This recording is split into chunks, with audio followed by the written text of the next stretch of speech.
दोस्तों, मैं आपको सुना रहा हूं अपनी मंडली की सदस्य रश्मि कुलश्रेष्ठ की लिखी कहानी रुद्राक्ष। इस कहानी में अब तक आपने सुना बुजुर्ग दंपत्ति वीना और नरेंद्र संन्यास लेने का फैसला करते हैं। ये सुनकर उनके बच्चे परेशान हो जाते हैं और अब वो उनको मनाने, रोकने पालमपुर आ जाते हैं। क्या वीना और नरेंद्र इस फैसले पर टिके रह पाएंगे? सुनते हैं आगे। प्यार कम हो या ज्यादा, औलाद को देखकर छलक ही पड़ता है। मैं जो अब तक उनके आने के कारणों पर मंथन कर रही थी, कब शिवांश के पास चली आई, कब उसके माथे को चूमा, कब दीपिका को गले लगाया, याद नहीं। दोपहर के खाने के बाद शिवांश उनकी गोद में सर रखे लेटा था। मैं और दीपिका वहीं पलंग के एक एक कोने पर टिके थे। हम चारों चुप बैठे थे, जैसे कुछ हुआ ही ना हो, जैसे हमने कोई फैसला ही ना लिया हो और शिवांश और दीपिका बस यूं ही मिलने आए हों। पापा, आपने वो फैसला क्यों लिया था, संन्यास वाला?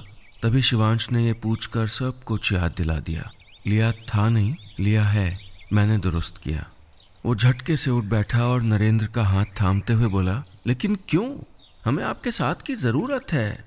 यहाँ ये बड़ा घर लिया है, कोचिंग चला रहे हैं, इन सब का क्या होगा? उसके इस सवाल का जवाब देना चाहती थी मैं। पूछना चाहती थी कि कौन से साथ की बात कर रहे हो? रोज रात 8 बजे 3-4 मिनट होने वाली बात की?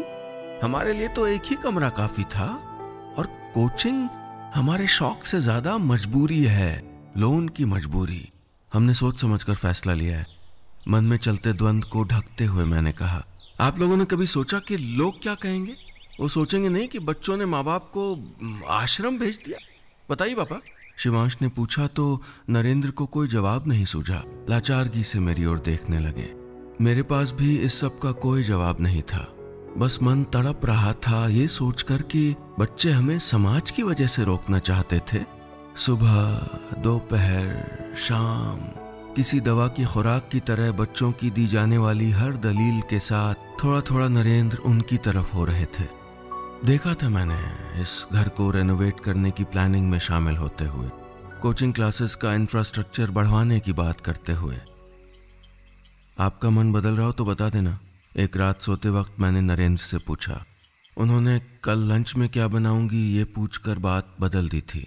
उस रोज के बाद मैंने उनसे पूछा नहीं, फिर बस जो कुछ इर्द गिर्द हो रहा था उसे देखती रही।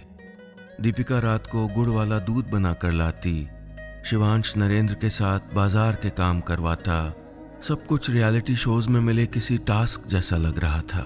एक शाम मैं बारामदे में अकेले खड़ी थी, दिमाग में अजीब सी उथल पुथल लिए। तभी नरेंद्र ने आकर पीछे से मेरे कंधे पकड़ लिए। बोले, क्या सोच रही हो? यही कि कब की टिकट बुक कराऊं ऋषिकेश की?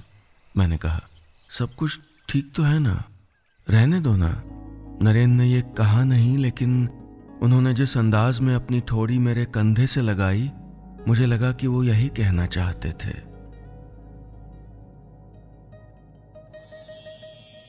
तारीफ करें, शिकायत करें, लेकिन अधिकार से बताइएगा कि हमारी कहानियां आपको कैसी लग रही हैं। और हाँ, रोज ऐसी ही रोचक कहानियां सुनने के लिए सुनिए यादों का idiot box with Nilesh Mishra season 5, सिर्फ बिग FM पर।